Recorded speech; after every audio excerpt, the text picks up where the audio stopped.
yang berhasil masuk ke Andalusia, seperti terbang dari Damaskus ke Andalusia.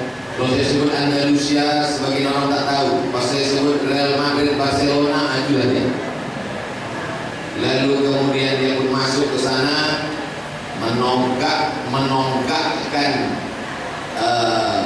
awal peradaban Islam di Eropa. Namanya Muhammad Ad-Dakhil, dipanggil dengan Sohor Quraisy. Sohor artinya burung elang. Quraisy dari suku Quraisy. Datangnya dari Andalusia itu bisa dilihat di Google Map.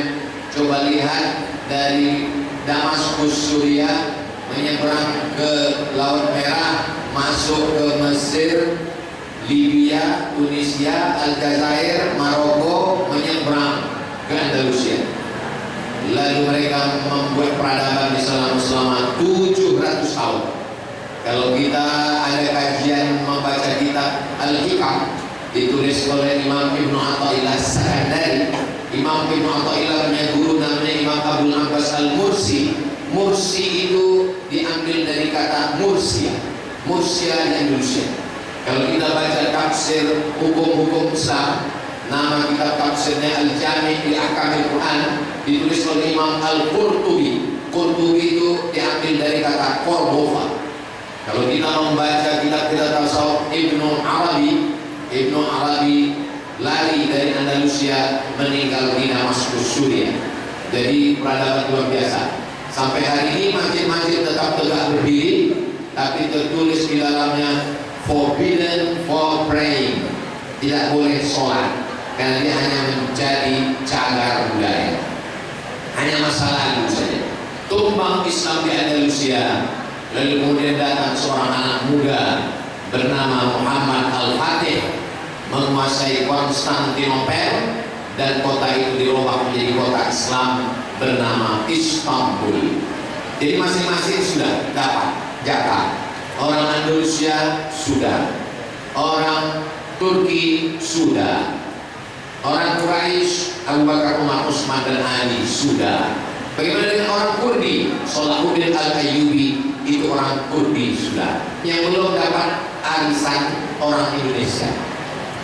Dari kata Profesor Fazlur Rahman dari Pakistan, menjadi dosen di McGill University, kata dia besar kemungkinan peradaban Islam itu datang dari timur, dan timur itu adalah insya Allah Indonesia. Mudah-mudahan di 2041 pencetusnya yang melanjutkan tongkat estafet itu kita harapkan dari Universitas Islam Riau. Ustaz Abdul Somad kalimatnya hiperbola, terlalu menggelembung. Saya bicara fakta. Muhammad Al-Fatih dimandikan oleh ayahnya di seberang sungai. Setiap dimandikan, apa kata ayahnya? Kau akan menguasai Konstantinopel, wahai anakku. Akhirnya apa yang terjadi? Terekam dalam kepalanya. Tak sampai 21 tahun umurnya, dia merebut Konstantinopel. Hari ini ibu-ibu memandikan anaknya, apa dibisikkan ke telinganya? Kau jadi PNS, anakku.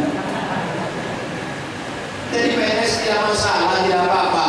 Tapi cita-cita kamu terlalu rendah, guys.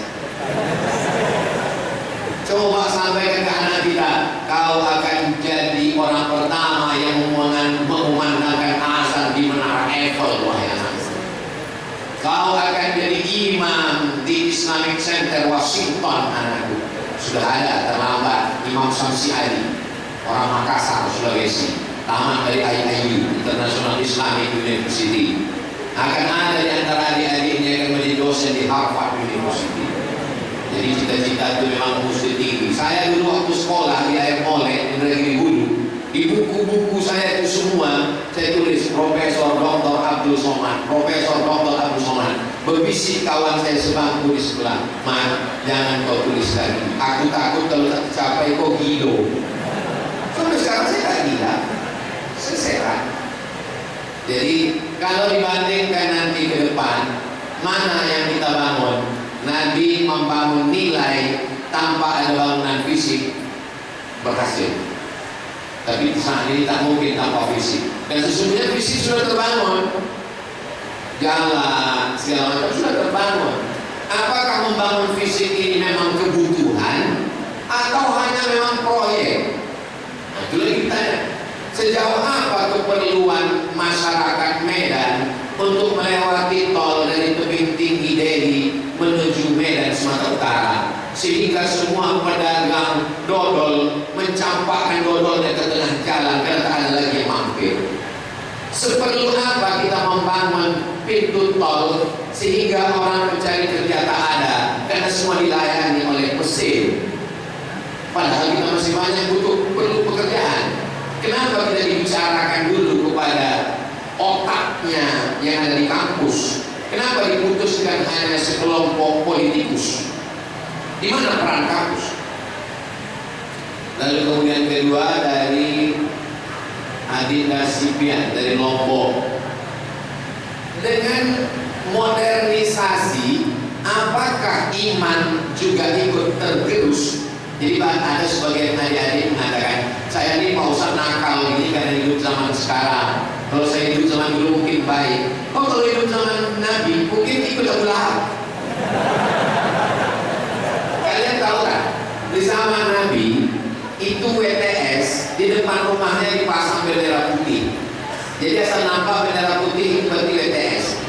Ada orang di Pekanbaru nih menunjukkan rumah. Ini rumah WTS, silakan datang, ahlan wa sahlan, marhaban. Enggak ada. Sejahat-jahat orang sekarang di dunia medsos, tidak ada yang berani memposting. Karena kalau memposting dia akan ditangkap, ketahuan ada apa 80 juta. Mohon maaf keceplosan mereka. Tidak berani orang. Jangan salahkan zaman. La tasubud dahra. Jangan salahkan zaman. Zaman tidak pernah bersalah. Jadi kalau ada orang mengatakan saat ini zaman ini hancur karena medsos, karena Facebook, karena Instagram. Saya tausiah di Ambon. Dari Ambon naik pesawat lagi ke Pulau Buru. Macam semut manusia datang di tengah jalan. Dari mana mereka kenal saya? Bukan pernah saya ke situ. Dari mana kalau tidak kenal dari medsos? Jadi kalau ada mengatakan ini haram, maka dibuat yang halal, namanya TikTok saja. Kalau mau minum khamar dengan bangganya buat podcast khamar, inilah merek minuman khamar. Anda sudah mampu hari ini.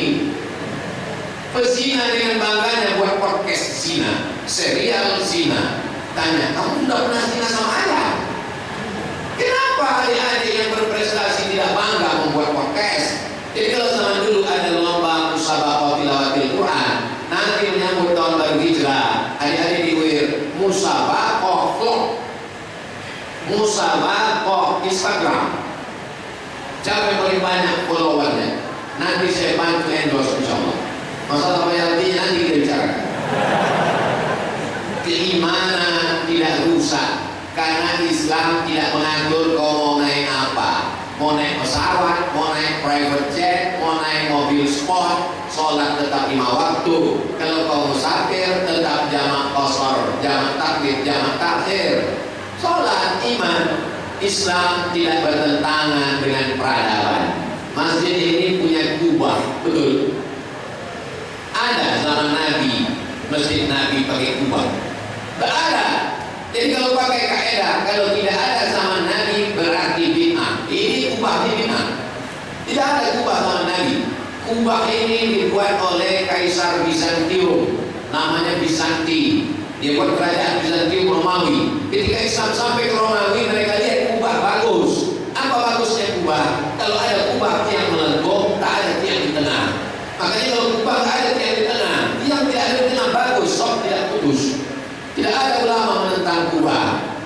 Bila kalau azan naik ke atap zaman Nabi, tidak ada menara. Menara itu datang peradaban asing. Menara itu datangnya dari mana? Dari Alexandria. Kota itu didirikan oleh Alexander the Great. Ketika Islam sampai di sana, di pinggir pantai itu namanya Laut Mediterania, ada tempat api. Tempat api itu bahasa Arabnya manarah, nar, tempat api. Sampai ke tempat kita jadi menara. Dibuang apinya, naik orangnya ke atas. Allahu Akbar, supaya azan berkumandang. Tidak ada di zaman Nabi. Islam tidak menentang kemodernan. Kalau Islam menentang kemodernan,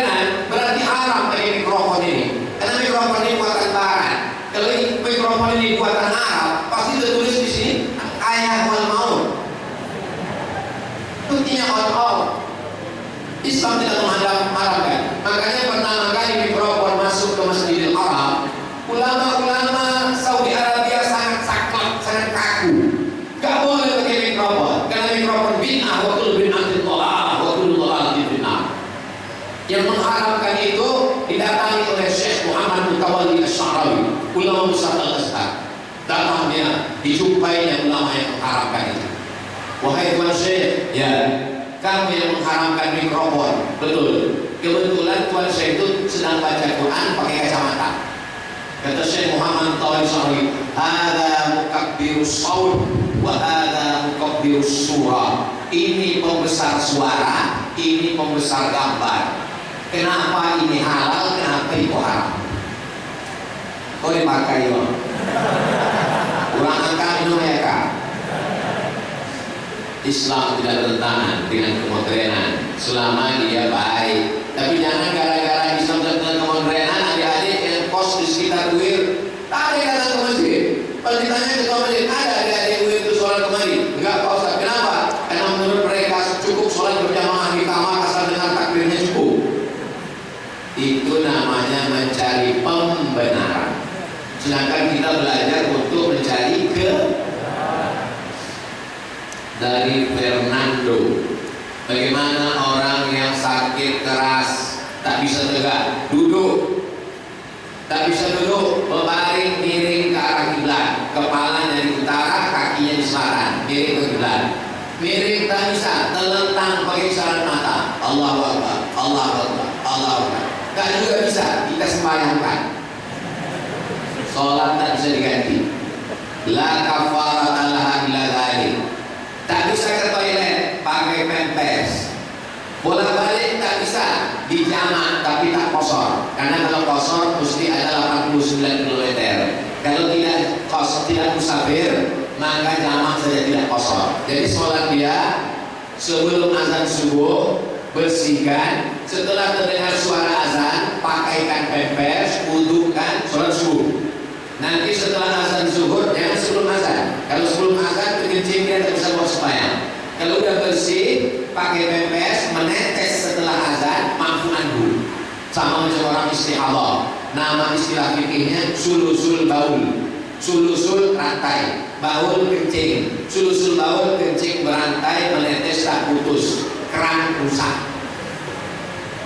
Lalu kemudian sholat zuhur dia jamak takdim dengan asar, nanti sholat maghrib jamak takdim dengan isya. Tidak pakai kosor. Begitu untuk saudara kita.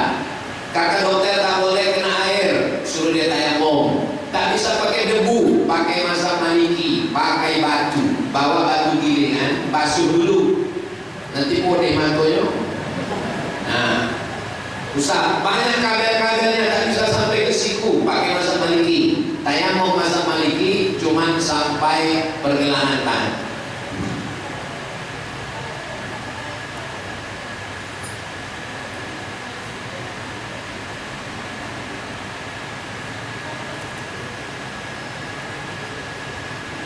Letakkan batu. Boleh memakai mazhab lain sangat darurat tingkat tinggi selama tak mencampur dalam satu ibadah. Wuduknya Maliki, sholatnya Syafi'i, buka kitab Al-Fiqhul Islami wa adillah. Sudah tak bisa lagi Pak Ustaz, tak ada hilang ingatan, tak wajib sholat. Karena yang wajib sholat balik berakal. Berarti kalau ada anak UIR tak sholat, berarti belum balik dan belum dari Marpau. Zaman Nabi ada seorang laki-laki tangannya berinai. Di zaman Nabi yang berinai itu perempuan. Tiba-tiba ada laki-laki berinai, ditanya Nabi, ini kenapa dia berinai? Asingkan dia. Tempat pengasingannya namanya Naqi. Tempat makam orang di Madinah namanya Baqi. Kalau dia aneh perilakunya, dia diasingkan. Manusia-manusia ini khawatir menular, sama macam COVID juga dibayar di COVID ini. Maka diasingkan dia di Naqi supaya tak menebarkan virusnya ini. Itu langkah preventif yang pertama. Langkah yang kedua, kalau sampai tertangkap dia melakukan itu, maka sangat keras. Man wajadtumuhu ya'malu amala qaumi Lut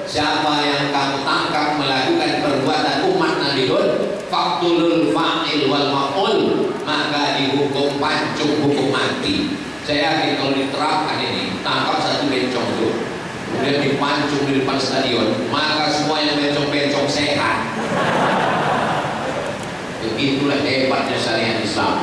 Tapi karena kita tak bisa melaksanakannya, paling tidak hukum, nasihat, skor, dan lain sebagainya, mesti ada watawasau bil haq, watawasau bis sabr. Tapi tidak semua kawan yang cakapnya lembut itu LGBT. Karena ada juga orang yang memang cakapnya begitu, tak kedengaran ya, apalagi di akhir-akhir bulan. Datang kau besok. Kita perlu cepat kita menghukum orang. Dari Fakultas Agama Islam, adinda kita dari Buntu, itu tadi sudah dijawab Pak Rektor. Mudah-mudahan Allah menjadikan ini amal jariah buat Pak Rektor beserta seluruh sivitas akademika UIR, insyaallah. Universitas-universitas lain yang ingin meniru, datang mereka seperti banding kemari, maka menjadi amal jariah. Man sanna fil islami sunnatan hasanatan. Siapa yang membuat tradisi yang baik diambil oleh orang lain, falahu ajruha, dia dapat pahalanya, wa ajru man amila biha, orang lain itu mengamalkannya, mengalir juga pahalanya ke dia. Itulah namanya amal jariah. Tapi kalau kita menerapkan sekularisasi, liberalisasi, maka diadopsi orang lain, kita juga sudah mengalirkan namanya dosa jariah. Dari Faiz Dipatani,